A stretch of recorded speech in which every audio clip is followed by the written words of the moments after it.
Welcome back, my fellow agents. It is I, your master of monstrous mayhem, X7, the host of Zenorama, the podcast of heroes and monsters.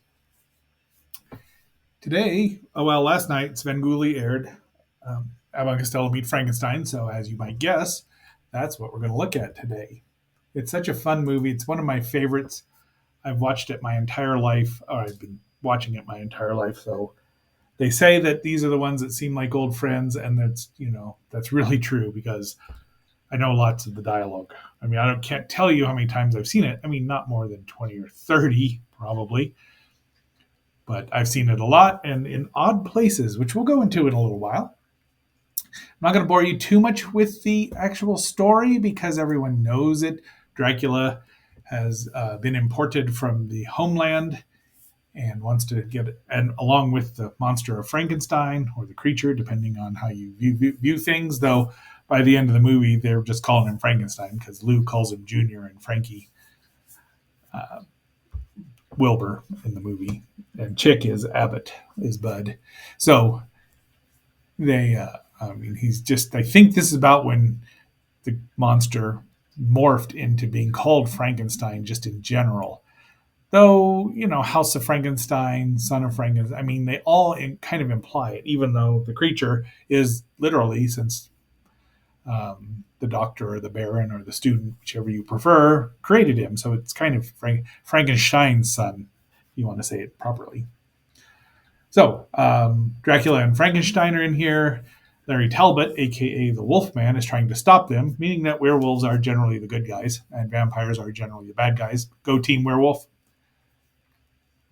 And that's the gist of the story. Now, there's a lot of funny stuff in here, and we're just going to go over a little bit of it, but let's start here and hear a little bit of it from the trailer.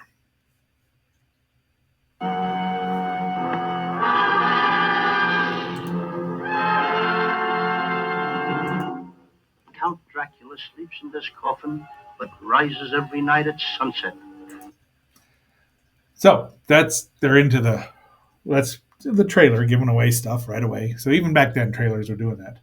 So these animated opening were done by Walter Lantz, creator of Woody Woodpecker, did all those cartoons and worked for Universal. That was their franchise.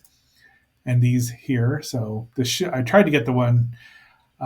This comes from a DVD because my Blu-ray wasn't starting properly for me. So I would have had nicer, sharper images because I've got the movie on a Abbott and Costello collection of 8 movies.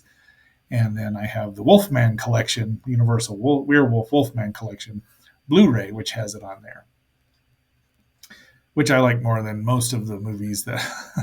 So I don't know if this is the first horror comedy that's been done, but it's definitely one of the best. I mean, Fright Night's a really good horror comedy. There are others out there, I suppose. Those are the 2 I can think of off the top of my head. Dracula. This is the second time that Dracula was played by Bela Lugosi. Bela Lugosi only from 31 or 1930, whenever the first Dracula movie. I want to say 31 to now to 48. This was in 48. 17 years he played vampires and vampire wannabes, but this was the second time he played Dracula. And Glenn Strange, who'd played the monster before in one of the House movies, along with Lenore Albert as, what's her name over here? Let me get to the cast. She's Sandra Mornay, Dr. Mornay, so she's the one that's in league with Dracula. So you've got Dracula, who's a villain, Lenore Albert's a villain, and McDougal is kind of a villain. Charles T. Barton directed and stood up to Abbott and Costello, who weren't keen on making the movie, but I bet you they were glad once it became a huge hit. I mean, according to what I see here, the budget was about $800,000, which is a lot in 48, but it made $3.2 million. So they didn't have to spend a lot on television ads, as you might have guessed. Runs 82 minutes, was released in June of 1948. We start out in London. There's our hero, our tragic hero, Larry Talbot, or Lawrence, depending on what you want to call him. Also, Larry Talbot's also the name of CM Punk's dog, proving he's pretty darn cool. I think I'd like to talk to him. Couldn't have a beer with him since he's straight edge, but we could have a chat about comic books and horror movies. He's phoning, and he gets, of course, Wilbur there, telling him, pretending to be McDougal, and don't let anyone have the two cases that are showing up. But Wilbur is doing the old pulling the grip. They call it a grip, which is, looks like a suitcase to me, but and then it pulls everything down on top of his head. And then Sandra shows up, and his brain's all, she's worried about his brain. So go figure. She's really good. I mean, the whole cast is wonderful, and they all take it seriously. Whether Bud and Lou liked doing it or not liked doing it, they were professionals through and through, and went all out, and it shows. The script is really spot on, except for one tiny little spot, which I never noticed until VHS and DVD showed up, and people could look for mistakes. And there's Larry under the first of the second full moon. There was a full moon in London. Then there's another full moon.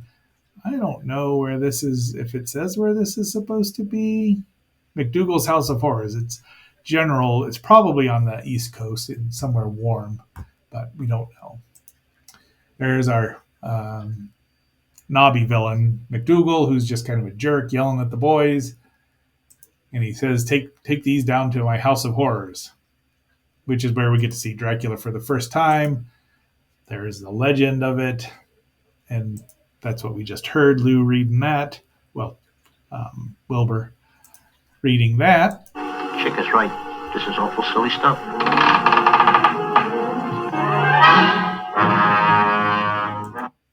So the candle keeps moving. It's funny and creepy all at the same time, which is just, I mean, Bela is just so dang intense, and he's so charming.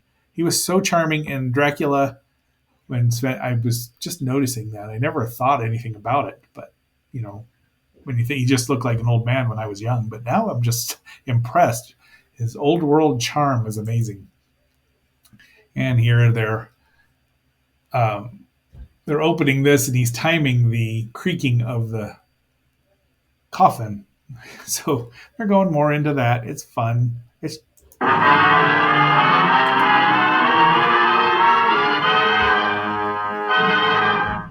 on, take it all out. Wow! Come here, Chick! Come here! What's the matter? So Mo always thought that Lou stole some mannerisms from Curly. And there's some things that he does, some little woos, but I think comedians are comedians.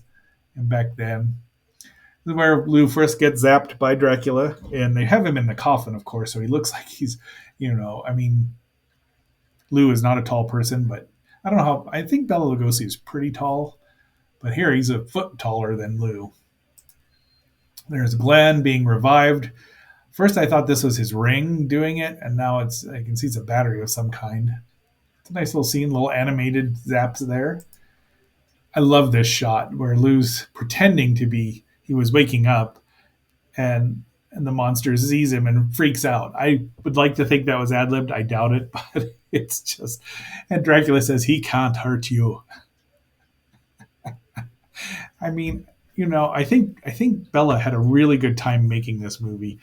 It didn't seem like Lon did, and probably Glenn just did it because he could make money doing it. Here's a lovely matte scene. There's matted into the water, the castle, Dracula flying. Once again, animation by Walter Lantz Studios. Wait a minute. The nation's top comics, Abbott and Costello. Petrified, but hilariously. The music there that you're hearing was by Frank Skinner, who had done I want to say the original Dracula, Son of Frankenstein, partial filmography. So I know he'd done more. So he'd done horror stuff. So you get a nice combination. Right here, we're looking at the ostensible straight man of the show. This is, where is Charles Badstreet? The further down the, I'm sure it's from Badstreet, USA. Dr. Stevens here. He doesn't even get a first name. But Bradstreet, not Badstreet. Oh, he's not from Georgia, Atlanta, GA. So there's a Freebirds reference for anybody who gets that. But he's the ostensible hero. Here's some more animation of transformation. So these are the best transformations up to the time. I have a couple of them. And there he's talking to Dr. Mornay, and she's, and they're all like, she's done some unusual surgery, so that's why she's wanted. The boys meet Larry for the first time, and here is our other. This is Jane Randolph as Joan Raymond. She was in The Cat People and Curse of the Cat People, so she's got a horror pedigree. Lenore Albert, who played Sandra Mornay, let me look here, was in Bluebeard's Eighth Wife, Catman of Paris, Abbott and Costello Meet the Killer, Boris Karloff, and some television, The Wife of Monte Cristo. So things like that. And then so she's the insurance investigator, so she's going to trick Lou into thinking that she's in love with him, and much to Bud's chagrin, he can't figure it out. I don't know why they didn't just use their real names. Everyone knew who they were. Another shot here, there's a boat. You can see down here in that, so just lovely special, practical effects and paintings. And there's our heroes meeting Dr. Stevens, who's meeting Joan for the first time. She's pretending to be a old friend of Lou's. And here's the grotto, I would call it, where they're sneaking things in, the scientific equipment. And Lou's just realized he's sitting on the monster. And of course, The Secrets of Life and Death by Dr. Frankenstein, written in English. I mean, see, harness lightning. You'd think they would have destroyed that by now. Here's Bela is just being completely charming, and his alter ego is Dr. Lejos. And Sandra's not happy about what's going on here, so because old Dr. Stevens is intrigued by Joan Raymond. I wonder if his first name's Raymond.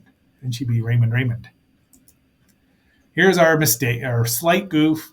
You can see the vampire's shadow in the mirror. Now, I'd seen this movie 10 times before this was ever pointed out somewhere, either in a picture, in a magazine. Probably not Famous Monsters, probably even gone by then. But it took the video revolution for people to see it. Sven Gulli mentioned it, but it's such a minor thing that unless you were looking for it, you wouldn't see it. But there it is. Now you can't unsee it. And Sandra wants to go to the island alone with Lou because she wants to be in him, part of his blood, and that's him going, well, making some kind of noise.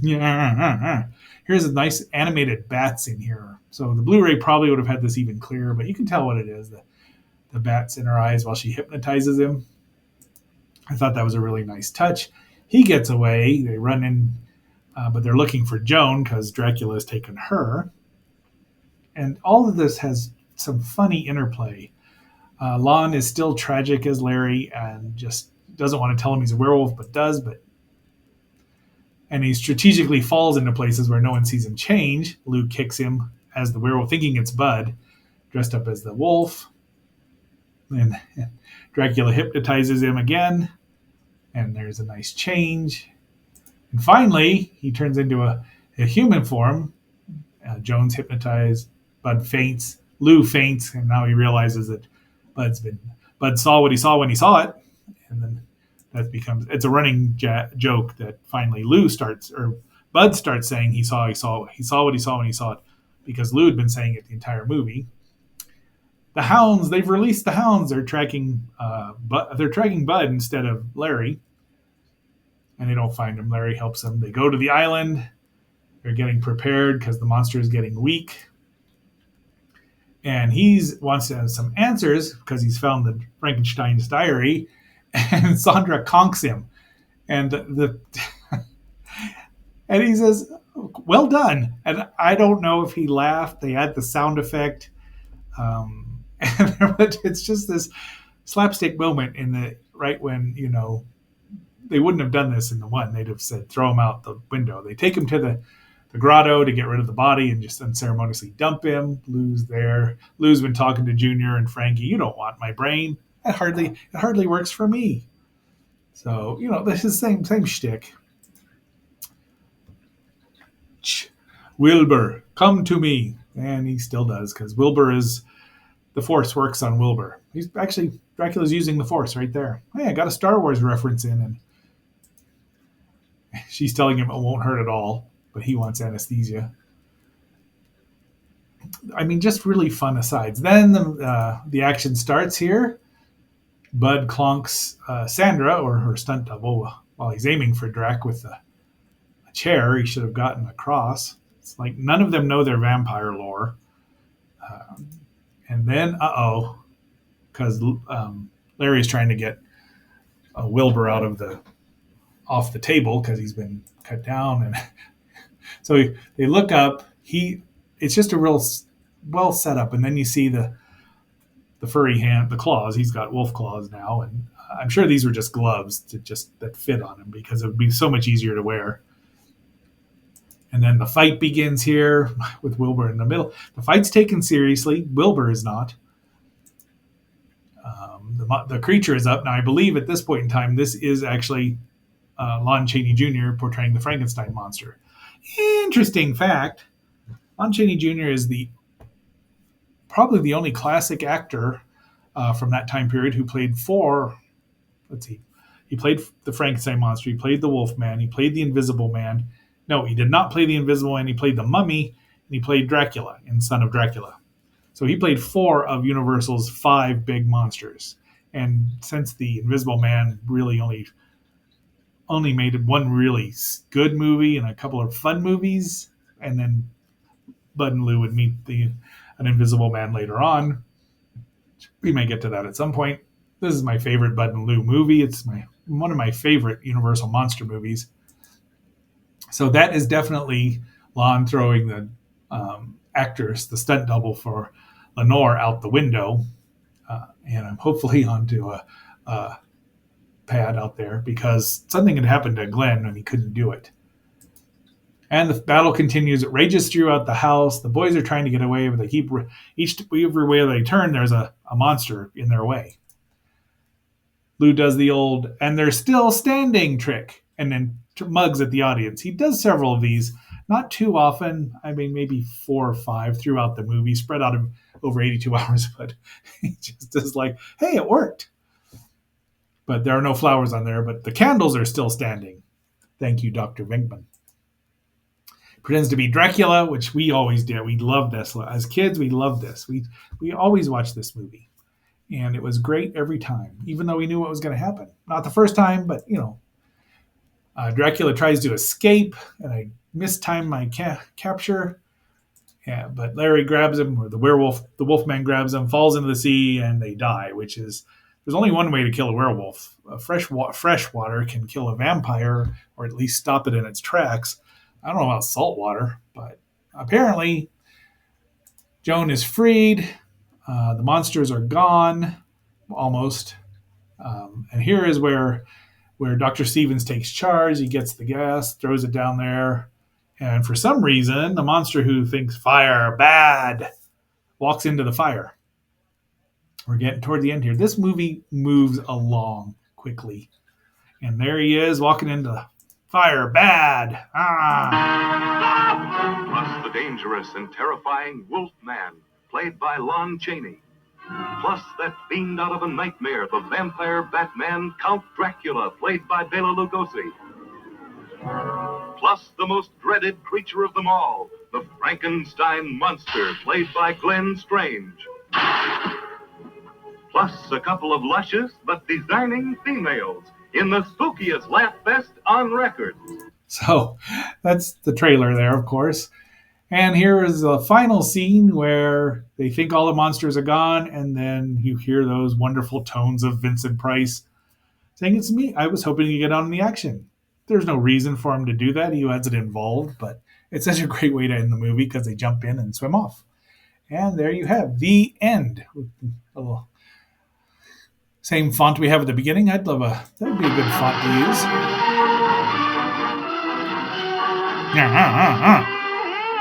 You'll see the trailer here at the end.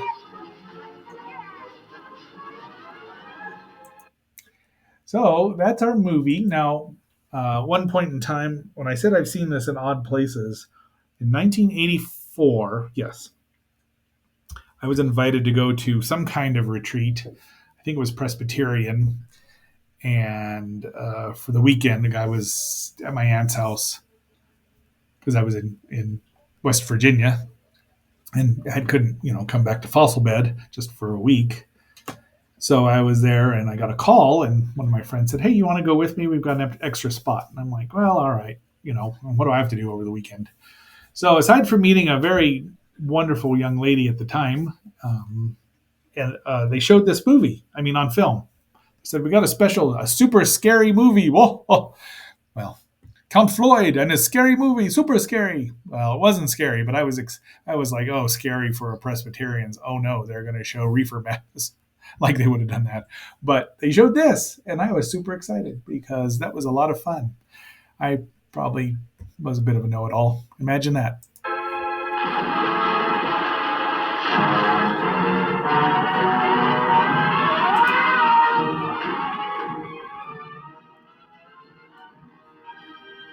A real art release. So there's our movie for the day, our review. I will watch this movie. I've watched it twice in 2 days, which is pretty unusual for me. But that's how much I love it. It's just fun. And Sven did a great job. I mean, it runs 82 minutes, so they did have a lot of. They showed it. I want to say they aired it a couple of years ago, maybe 2 or 3, maybe yeah 3. I don't know. It's on the blog, but um, I haven't seen it for a minute, so it was fun, and just I decided let's review it. It's a classic. There's not much better you can say about it. You can tell, but it's one of my favorites, and it's well worth every accolade it's given.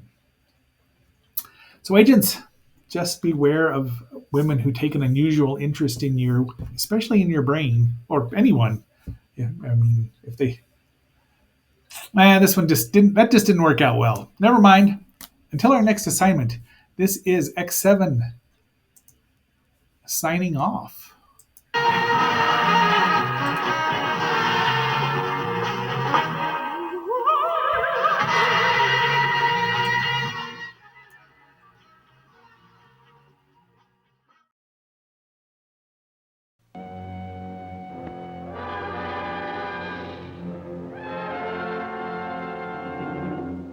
Count Dracula sleeps in this coffin, but rises every night at sunset. Chick is right. This is awful silly stuff.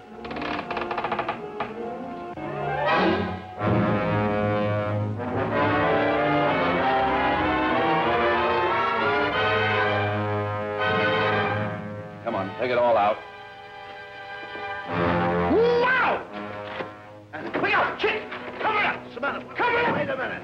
The nation's top comics, Abbott and Costello. Petrified, but hilariously. Stop! Plus the dangerous and terrifying Wolfman, played by Lon Chaney. Plus that fiend out of a nightmare, the vampire Batman, Count Dracula, played by Bela Lugosi. Plus the most dreaded creature of them all, the Frankenstein monster, played by Glenn Strange. Plus a couple of luscious but designing females in the spookiest laugh fest on record.